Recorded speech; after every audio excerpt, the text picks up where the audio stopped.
You know what a Roth IRA is. You know the difference between an index fund and a mutual fund. You've heard of compound interest so many times you could explain it to a 10-year-old. And if someone brought up the 4% rule at dinner, you'd know exactly what they were talking about. You are not uninformed. That's actually what makes this so strange. Most people who struggle with money don't know what they're doing wrong. You do. You could name 5 things right now that would improve your financial situation. You could probably rank them in order of importance. And yet if someone asked to see your accounts, really asked, with no warning, the number there wouldn't match the person talking. That gap is what this is about. There's a specific kind of person this happens to. Not the one who spends without thinking, not the one who never learned better, the one who took it seriously, who listened to the podcasts, who read the books, who paid attention when other people around them weren't. For that person, learning about money felt productive. It felt like progress, and for a while it was. But somewhere along the way, the learning stopped being preparation and started being the thing itself. The research became the work, and the actual work, opening the account, setting the amount, pressing the button, kept getting pushed to some unnamed later date. Here's a question worth sitting with. Think about the last piece of financial content you consumed. A video, an article, a podcast, whatever it was. What did you do differently the week after? Not in your head, in your account. For most people in this position, the honest answer is nothing. The information went in, it got added to everything else already in there, and life continued exactly as it had before. That's not a character flaw, but it is a pattern, and patterns have a cost even when they don't feel like they do.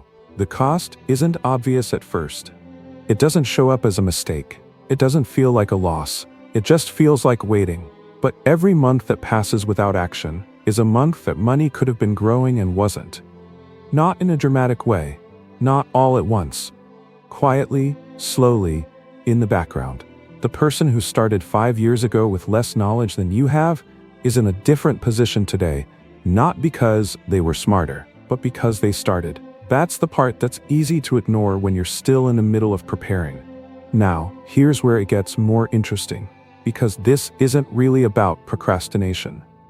Procrastination is when you know you need to do something and you just don't feel like doing it. This is different. This is when the learning itself becomes a way to feel like you're moving without actually having to move. Every new thing you understand about money gives you a small hit of forward motion, a sense that you're getting closer, that you're more ready than you were yesterday. And that feeling is real. It just isn't connected to anything actually changing. So the brain keeps reaching for it. Another video, another book, another deep dive into a strategy you're not using yet. Not because you need more information, because the information keeps making you feel like you're doing something when nothing is actually being done. There's something underneath that worth naming. Taking action with money means finding out what happens. And finding out what happens means you could be wrong. You could invest and lose. You could make a decision that turns out to be the wrong one. You could do everything the right way and still not get the result you expected.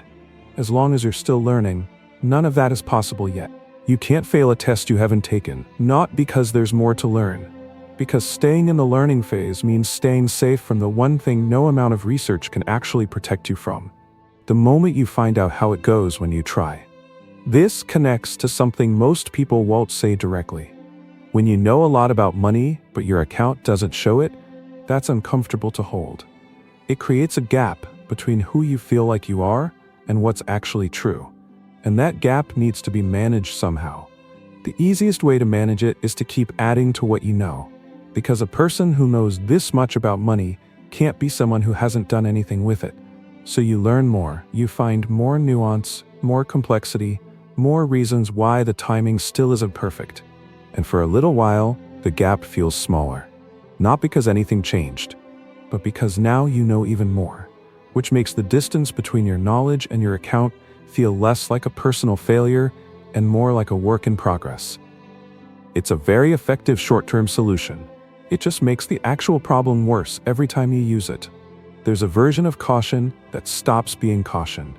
Caution is useful. Caution is what keeps you from making impulsive decisions. Caution is what makes you read before you act. But at some point, and this line is easy to miss, caution crosses over into something else. It becomes a way to feel responsible without taking responsibility. You're not being reckless. You're being careful. Careful people learn before they act. Except you've been learning for 2 years now, or 5, or longer, and the careful person starts to look a lot like the person who found a way to feel like they're doing the right thing while not actually doing anything at all. Here's something that almost never gets said. The person who understood less than you and acted anyway might have made some mistakes. They probably did. But they also figured things out that you can't learn from a video. They learned what it actually feels like to have money in the market when the market drops. They learned how to sit with a decision after it's already been made. They learned the difference between understanding risk and actually living with it. Those aren't things you can study your way into knowing. They only come from doing, and right now they have that. You have the information. Both things are real. Only one of them compounds. At some point, something shifts for people who get out of this.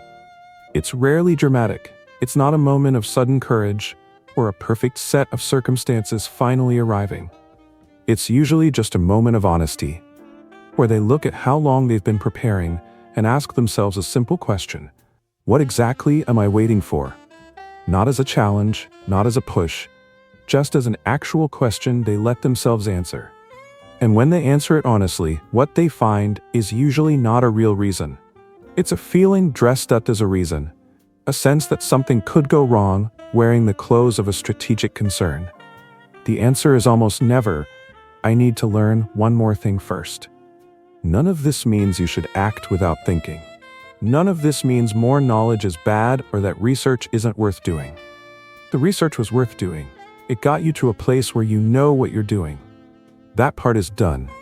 What's still sitting there, unchanged, is the question of what you do with what you know.